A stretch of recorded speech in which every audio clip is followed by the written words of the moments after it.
Where are we? Why? There's a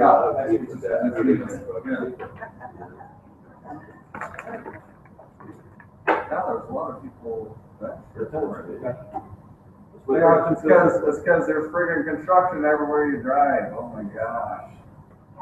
Winter or They're putting the bike lane or something, taking out traffic lanes? Oh, right. Already did, yeah. Second West is now 2 lanes with some really funky parking. I actually enjoyed the fact they put in some 2-hour parking. Yeah, there's only 2 seasons here. There's winter. That didn't exist before. I saw that. I went around the block and went 2 right. Yeah. I mean, it's kind of funky, but I mean, they're fitting more parking in than they would have had before, because you can put in, I think it's 1.5 cars. And quite frankly, Second West isn't a huge traffic street. Everyone in the world is off down the they've put 1.5 cars in where there would have been 1 before. They've added some 2-hour lanes, which is good. But the bike lane's kind of funky, kind of how it crowds in on the front side. There's going to be a lot of people. Well, at first I thought it was going to be one of those roundabouts, you know. I said with cement pattern, but then like, I don't think so. Yeah. So I guess it's I haven't seen that intersection yet, because that's the intersection where the 2 protected bike lanes cross, right? So I haven't seen it. Well, it can intersect around the corner without stops. And but they still have to have the flow of traffic. Yeah, I mean, it's just a light mostly, so. Yeah, it's like the first one in the country. Yeah. And some of those interrupted lanes of traffic, like they did down in West Valley City and stuff, kind of opened those down. Have you seen those? I think it's crazy turnout thing. 45th or. Oh, yeah, you mean Yeah, yeah, exactly. Yeah, but they shifted to sometime during the middle of the day. Well, now Thor's here, we better get started now. Yeah, what's going on here?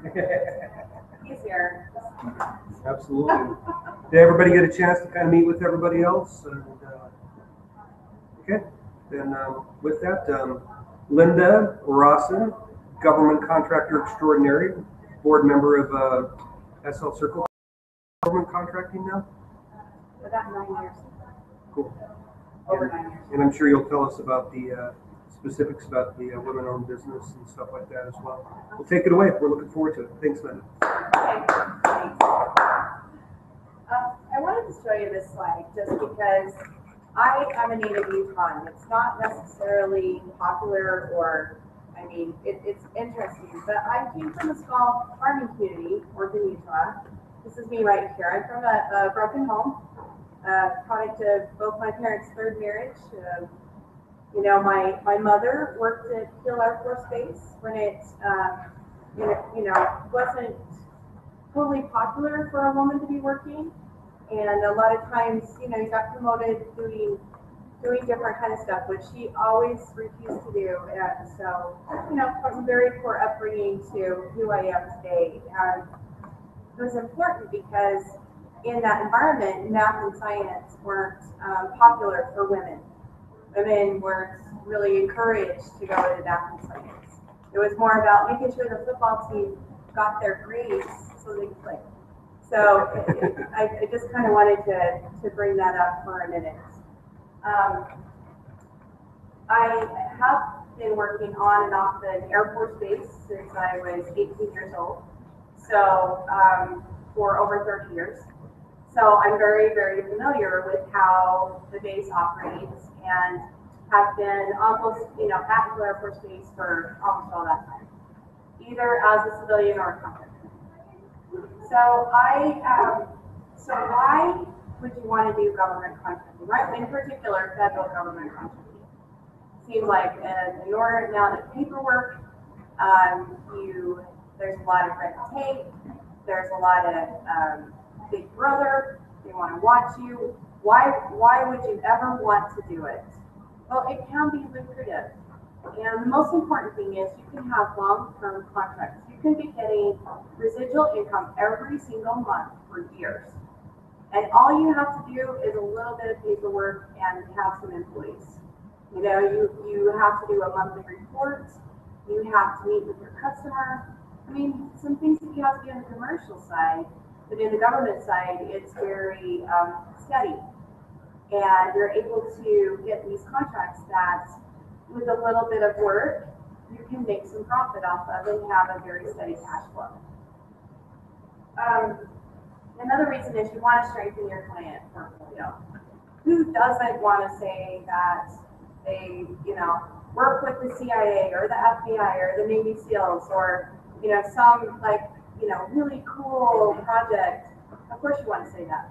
So it increases your client. You also increase your company's value.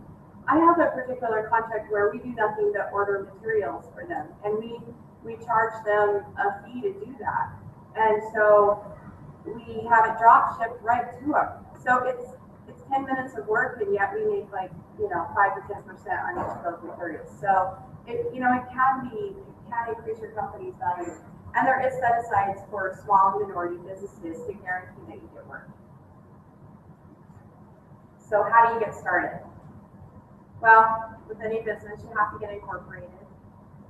You have to get your IRS EIN. You need a bank account.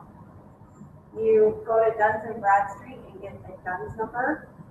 You determine your NAICS codes. They're ways to determine what your business does. They classify you in certain areas.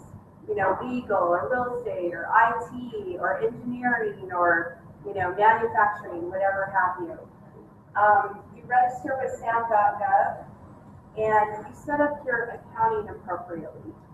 You need to prepare yourself right from the get-go for an audit. You need to have the proper categories in your accounting system and know what allowable and inallowable expenses are right off the get-go.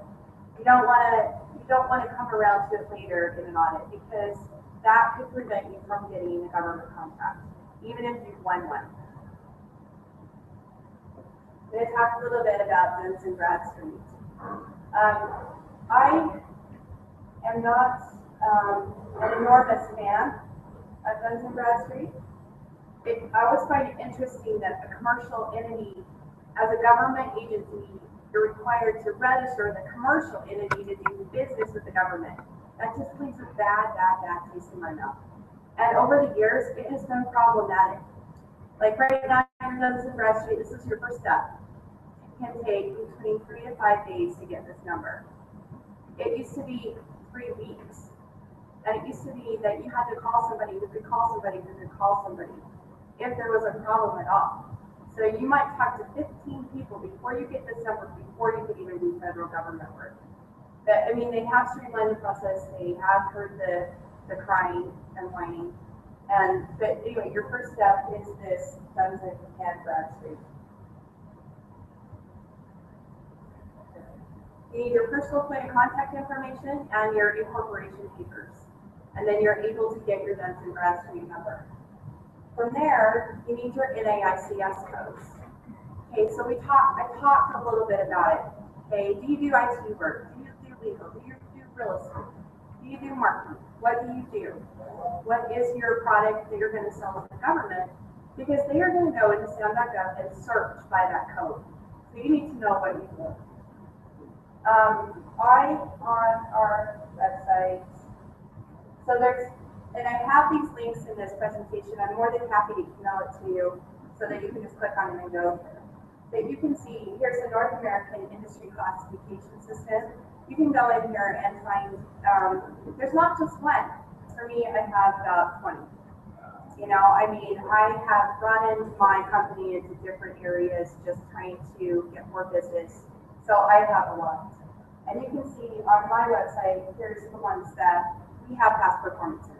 We've actually done these projects for these NAICS codes. So get familiar with how to classify your company.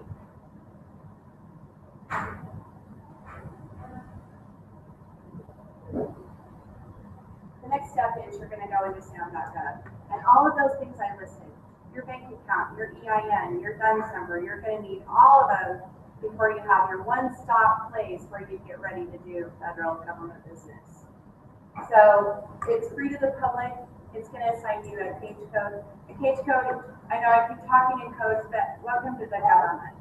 So the cage code is a 5-digit alphanumeric code that allows you to be identified on contracts and to other contractors. So I stressed a little bit on accounting practices, and I'm going to go into it again.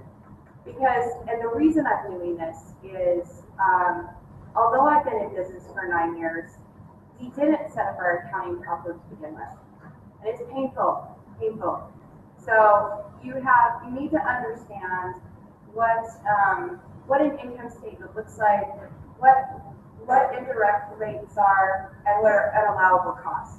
For years, when I've taken people out to dinner, I never put alcohol on my credit card. I put it on my personal credit card, but not my company credit card.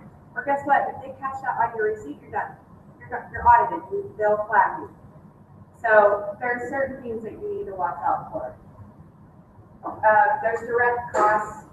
There's indirect costs. Direct costs are those that you can specifically bill to the client, the government. What are you able to bill? And indirect costs are things like fringe and overhead and bonuses and all those types of things. And then there's the unallowable, which I mentioned, which is like alcohol and interest and legal fees. Those kind of things are inallowable. There's many regulations that show you exactly what are in those. Here's a typical income statement from a government contractor. Now, I wish this was me, $10 million a year, but soon. And but you can see direct labor. Direct labor would be for me those 1099 employees or those W-2 employees, and that's their salary. This is how much I pay for their health insurance. This is how much overhead costs. For instance, like the administrative portion, the marketing, all those costs into overhead, the rent, the utilities, your G&A, the cost of doing business. How much did it cost? And your gross profits. And you can see in allowables, there's your, alcohol, whatever expenses, and your net profit. You can see it's, fairly lucrative. It's at least 7% profit. So, it's a good business. It's a steady business. It's a if you just keep going, you can obtain more work. I'm gonna touch briefly on a cost proposal. Obviously, there's a lot to it, but in general, this is how you would break it out in order to bid. A 2.0 wrap rate would never, ever win you anything in today's environment in a competitive bid. That is way too high. You can see how you need to break it out in your accounting system and further into your company. We have some different contract types. Firm fixed price, that's usually what I deal with. You get paid whether you do the job or not. So I can bill a month and maybe they decided they didn't need that third engineer this month. So I can bill for the whole amount, even though I only provided 2 engineers, and keep the money. So what they do is they have like a fixed amount. They say that contract's worth. They want a budget for it. They pay it anyway, whether you do the work or not. These are the best types of contracts. Then you have time and materials. Now this is very important because it is insane what they require for time accounting. Every single day that employee has to enter their time. If they don't enter their time, then you have to call them on the phone, text message, why didn't you enter your time? Every single bit of time has to be accounted for because you're going to bill on time and materials.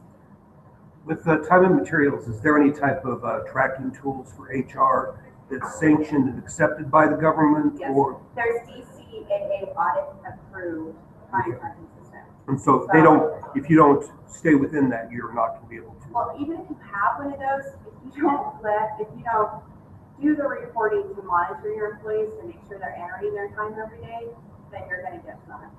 Okay. And you have to show those audit logs to the auditor.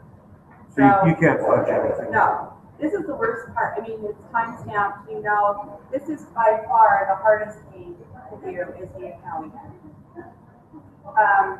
You have a cost plus, which is, for instance, if you do a job and they need some additional work, and you're able to build, for more money or mod the contract. There's an IDIQ. Now, I have a few IDIQs, and what happens is they give you a cap. They give you like a $4.5 million cap over 4 or 5 years. So they decide that they want to do, for instance, I have one with the Naval Research Lab. So we monitor IP traffic that comes on and off ships. So they want to do some R&D and develop a new little device that captures better data, and they're gonna issue me a task order to do that. And up until that cap. So on an IDIQ, you can have 15 task orders, whatever it needs to do, up to that cap. So because I clicked on these, evidently they're not. So I wanted to talk a little about set-aside programs. So I am an 8A contractor. What that means is I have a minority status with the government. You can get it if you are 25% minority, Black, Asian, Navajo, Indian, Indian, whatever have you. And if you have been in business for over 2 years and showing a profit, it's just a shoe-in. It's really, really easy.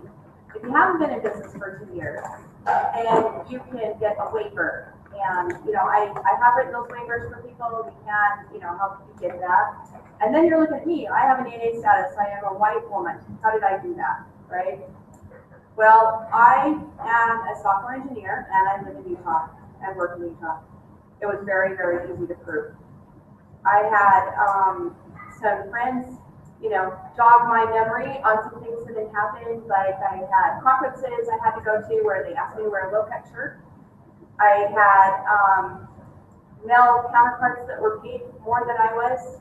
All I had to do was pull up salary information. So different things like that. I was not allowed to travel alone as a woman. I didn't even think anything of it, but they remembered, we wrote it down, we got the status.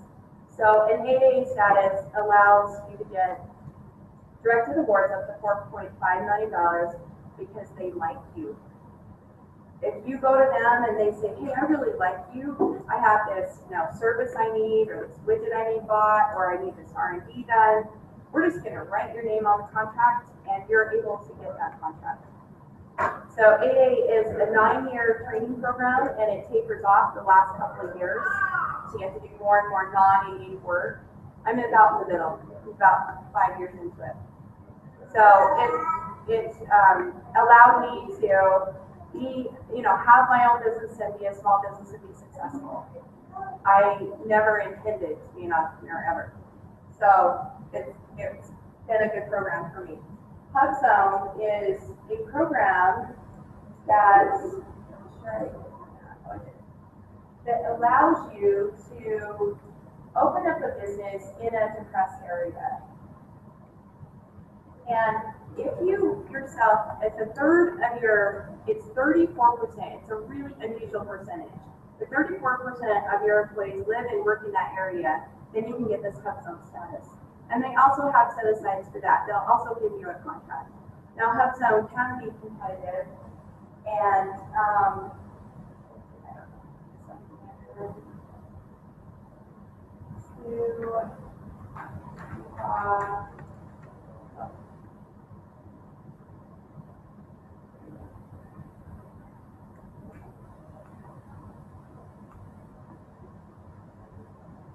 so you can see the qualified counties in Utah right there. The secondary of southern Utah. And if they were to, Blanding, one to live in Blanding, you can have this HubZone, and those are also really lucrative. Now they're not as well known, but every single one of these small business offices has to get their check marks. So many women, so many HubZones, so many, small disadvantaged businesses, so many veterans. Check. So the more opportunity you have to open up a government contracting business with a set-aside status, the better opportunities you're going to have.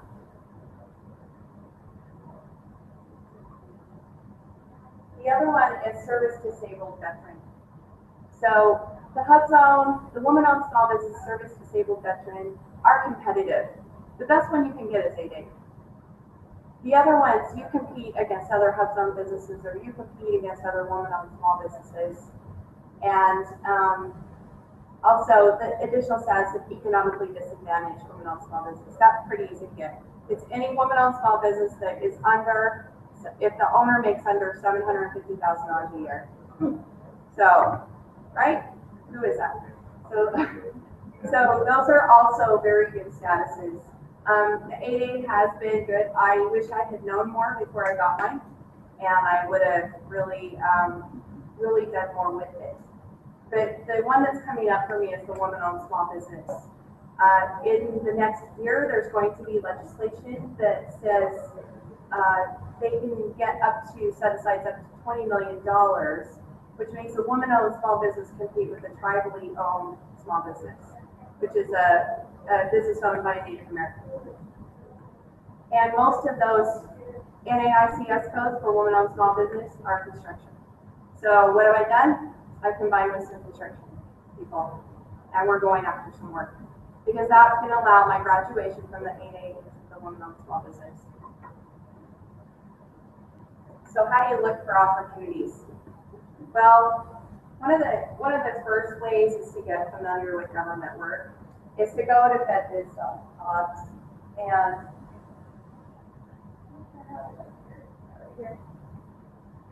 go ahead and apply and get a user ID in here. And you can start to see how to go ahead and look. You can search records by the NAICS code, the state, you know, what have you. Let's see. So the last 90 days, I want to do set-aside codes. So for instance, I want to do competitive 8A. I want to look in Utah, and I want to do like pre-solicitation, and it would return in all those. Let's do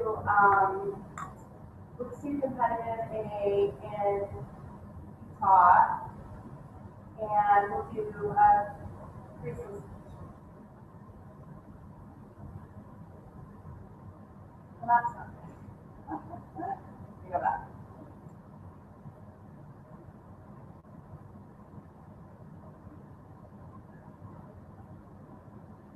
I'm going to pull up the email here as well. So here's the one I have set up. So you can set up emails to get sent to you with the opportunities however you want. Every day, every week, every other day, whatever you want. These are all women-owned small business opportunities.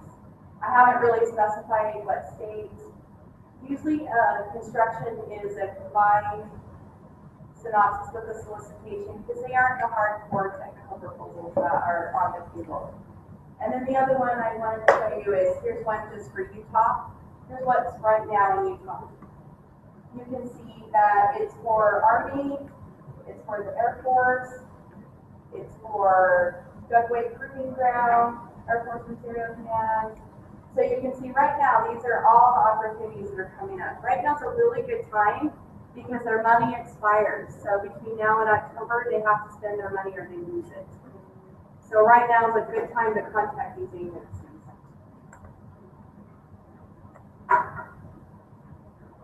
The type of opportunities we saw there, pre-solicitation. That means they're about ready to issue a solicitation, and once they do that, it's on. It's a competition. And I've submitted solicitations for, you know, $540 million projects combined with other teams that are like 3 volumes, 3 boxes of crap to send to them. And it's taken like a piece out of my life to like get that ready to go.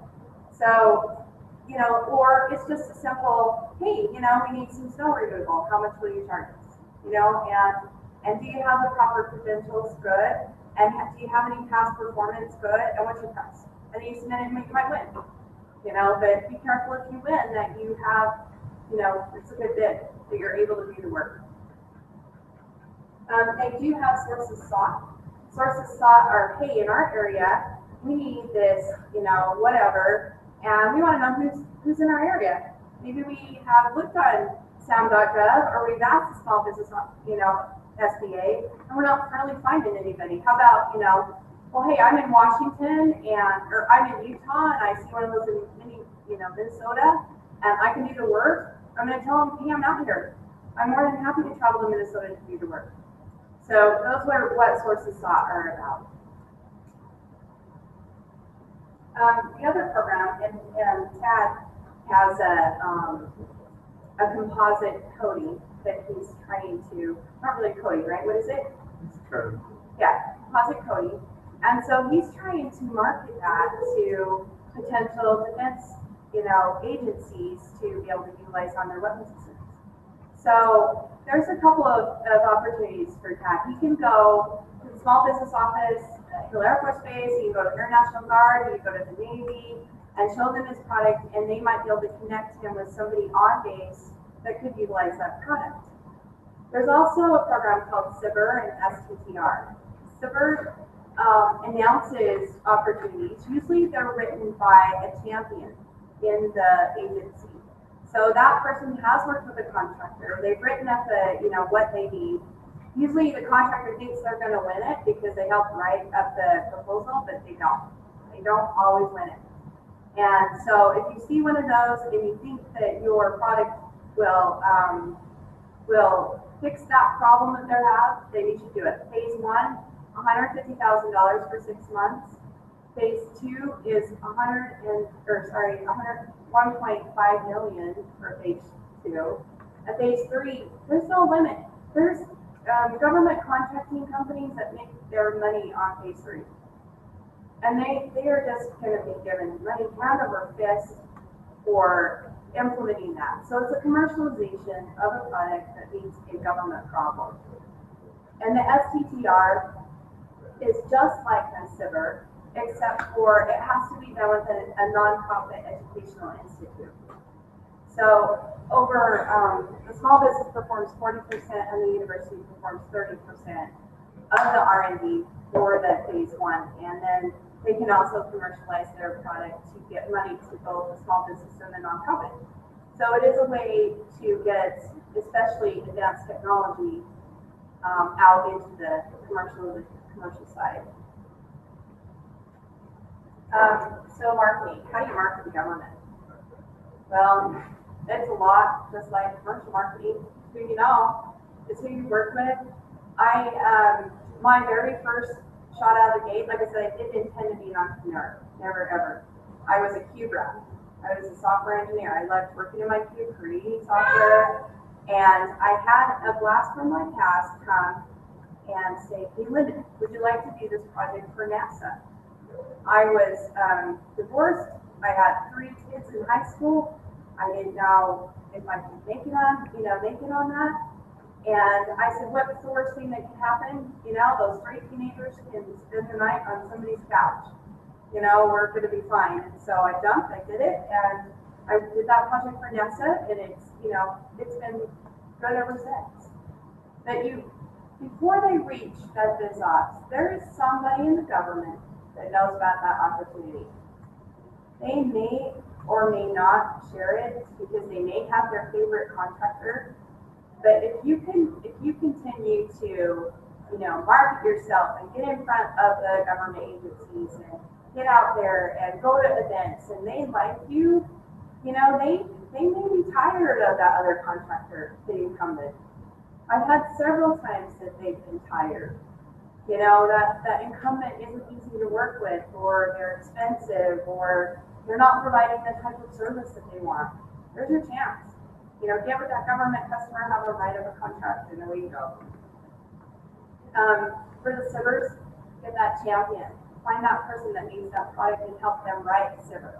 They may not have even heard of SBIRs, but maybe, this is their chance when their budget looks like this, 0, to be able to get their idea or their product into the government. And you can help them by writing it. So there's another way, and then there's also events. I'm going to a Navy event next week. I'm going to be doing nothing but hobnobbing, and passing out my brochures and passing out my cards and introducing myself. You just never know. People like you. They might be willing to work with you. You know, again, they may be tired of the stuffy government contractor and they want to be cool like me. So, but anyway, that's next week. My company's called Lion Grace Enterprises, and I've been in business since June of 2006. I'm SBA 8A certified, which we talked about. I'm 100% woman-owned small business. We're a family business. My daughter is vice president, and her and I operate the business.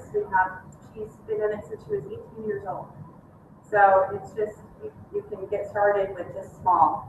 And then I'm also obviously economically disadvantaged because I don't have a Jaguar yet, but someday.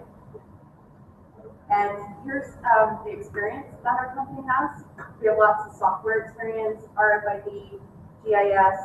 We do what's called RMF, mobile devices. We've done a lot of stuff for the government. We're Security Plus certified. We have white and blacklisted IP monitoring.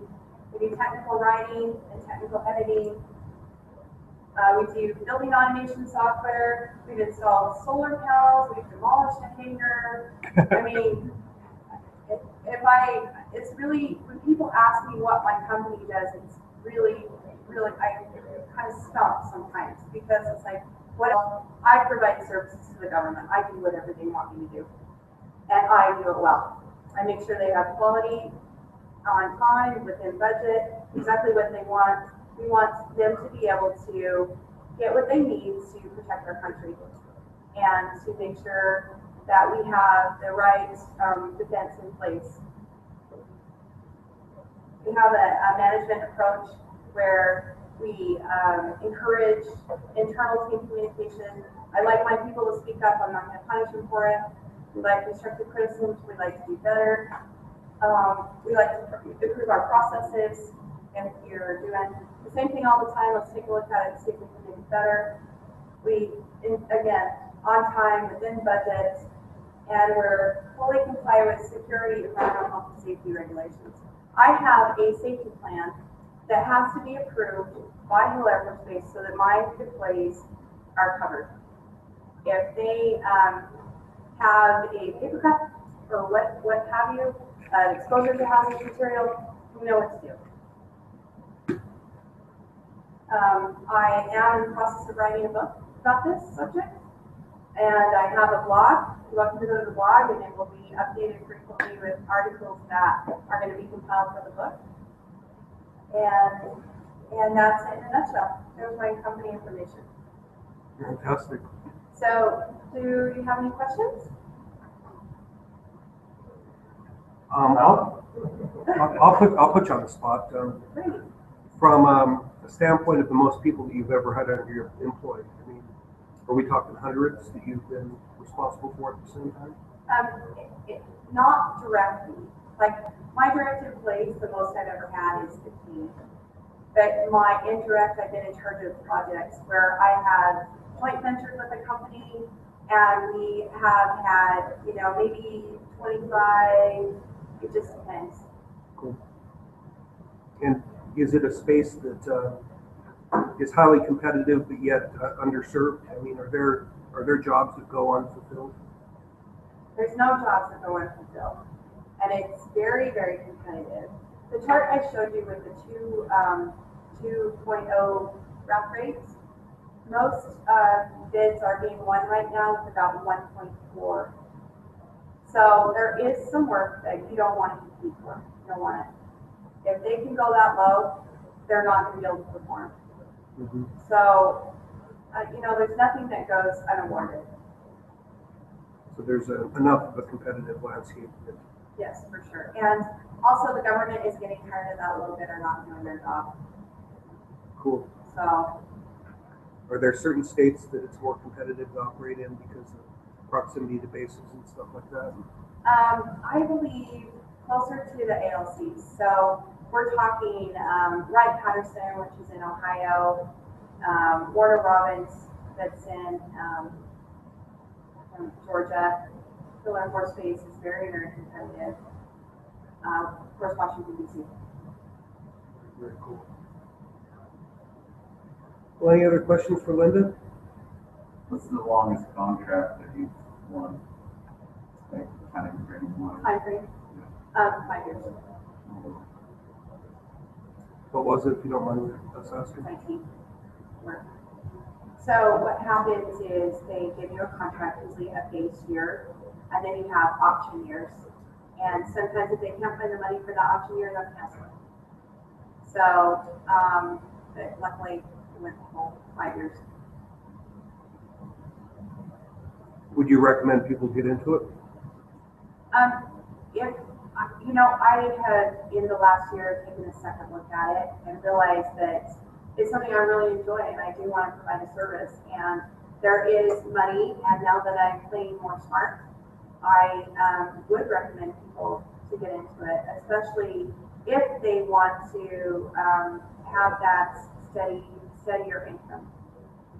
Yeah, but it's definitely something where you've got to have the company that's got the niche abilities to be able to perform as well, like you stated. Right, and if you team with that company and the customer wants them, and you've got a set-aside status, you're a minority or a woman, you know, you can combine with them, and hey, you know what, 51% of the work's better than 49, or 100%, or whatever you say.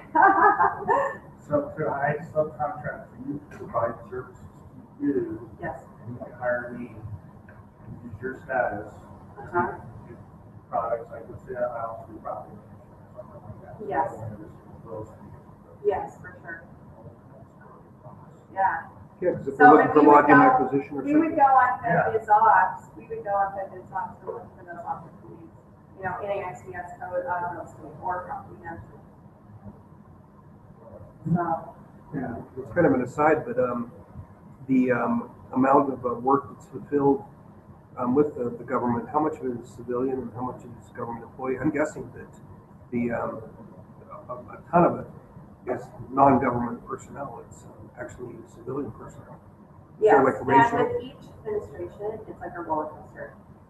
So Obama's push was for more civilian, and maybe someone else's push is gonna be for less civilian. So it goes back and forth, because I provide services. So sometimes we provide a lot of services, and sometimes they take those people that we provided and move them to civilian. And I don't know whether they really ever, it depends on the administration, I think, who really thinks it's cheaper one way or the other. So with the contractor, you know, after the year's done and the job is done, they don't have to give them retirement. They don't have to carry them another 20 years. You know, so, but they might be more expensive for that year. So I think it's balancing that. So really, any service provider that was industrious could see there's an opportunity and then could align themselves with you with the unique abilities that you have to be able to get through the system, and also the women-owned business and stuff like that. It could be something where there's definitely opportunities Yes. that could be for sure. created if there's a specific use cases like what you have with being able to do property management or whatever. I mean, it's like you said, the stack of things that they need fulfilled is very broad. Yes, for sure. There's a lot of jobs that felt like they didn't do. Oh, yeah. Yeah, for sure. What's the wildest thing you've ever been on? Like the biggest, the broadest, the wildest thing? You know, I've had some really, really great opportunities. When I did that first project for NASA, Mhm. the space shuttle was less than like a half a block away at Edwards Air Force Base. That was like really, really cool. And then I've been in a ICBM silo, the bottom, looking at the ICBM. So that was quite interesting. You know, scary stuff like that. So Very cool. Alrighty. A little bit before our 1 o'clock deadline, but if anyone has any questions of Linda, and all of you are certainly welcome to continue to hang out here and network. But you've got my brain spinning for sure. I mean, I've known you for a number of years. And, yeah, I knew that you guys didn't know what I did. yeah, Oh, good stuff. I think next week we've got. I wanted to show one Okay, picture. sorry. Let's see. wanted to show you the breakdown.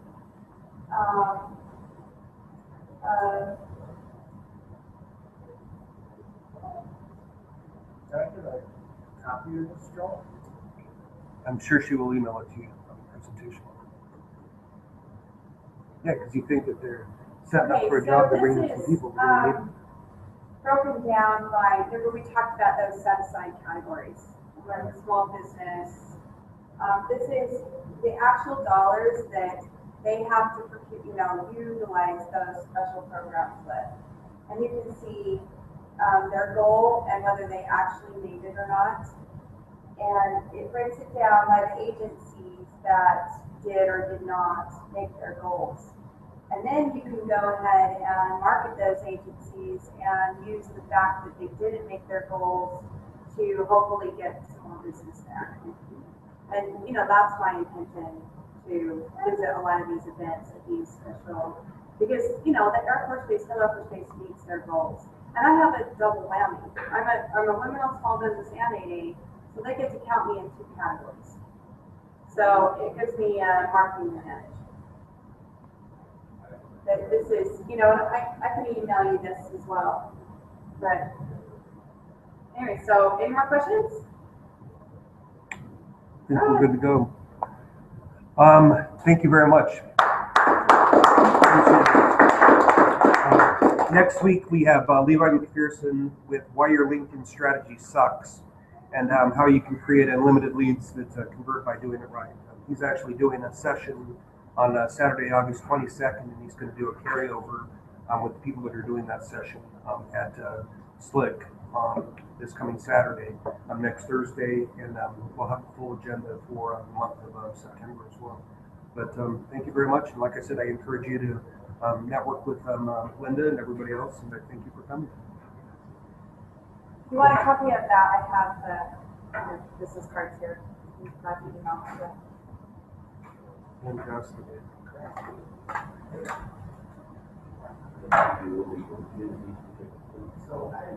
What's up, Jerry?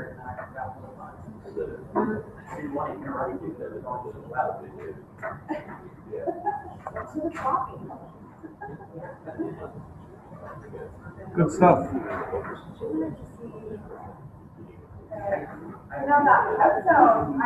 didn't look at this map before I did today. Like, seriously, there is nowhere you want to something like that here. They could in Wyoming. Yeah, and the state tax credits are the same, they have to be vetted. Oh, right.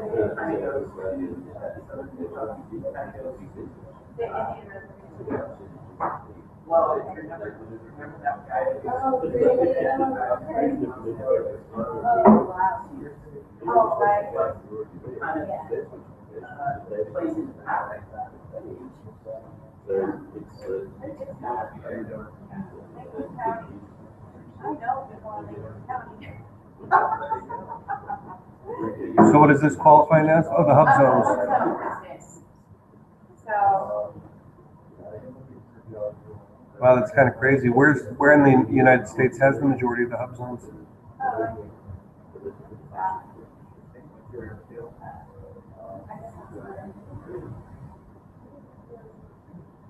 see, Lincoln County's like Kenner. Well, yes.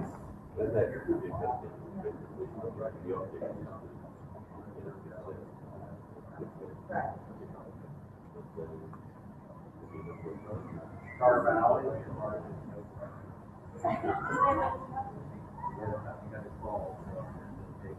I wonder what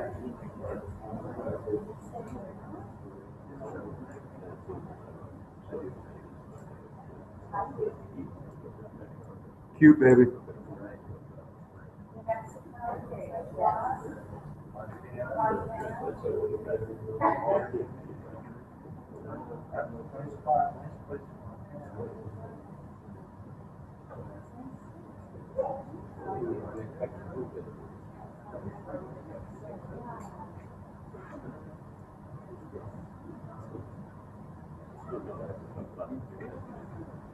You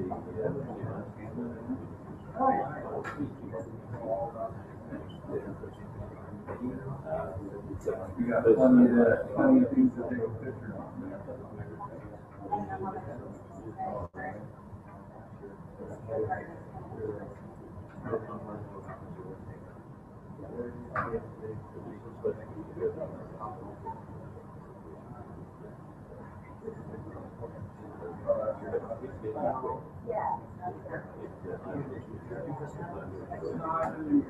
It's been a while. I've been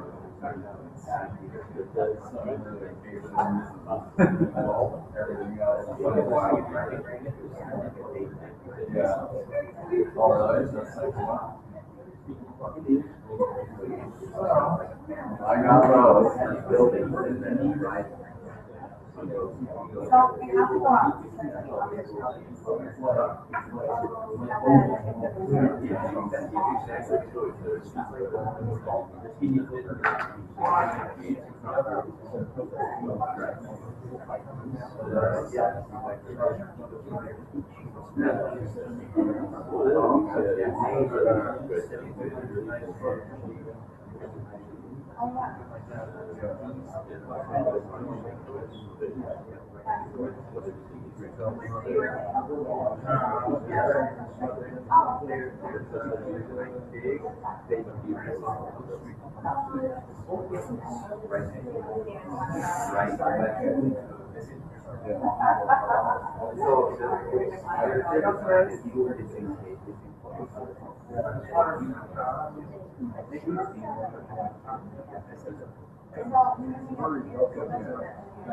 I get all good now.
Oh, okay.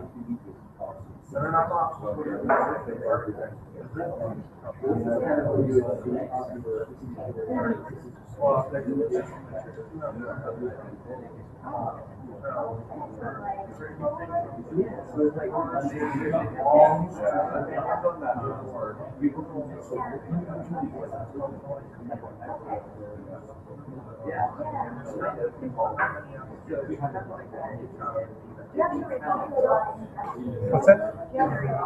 I think it's underneath.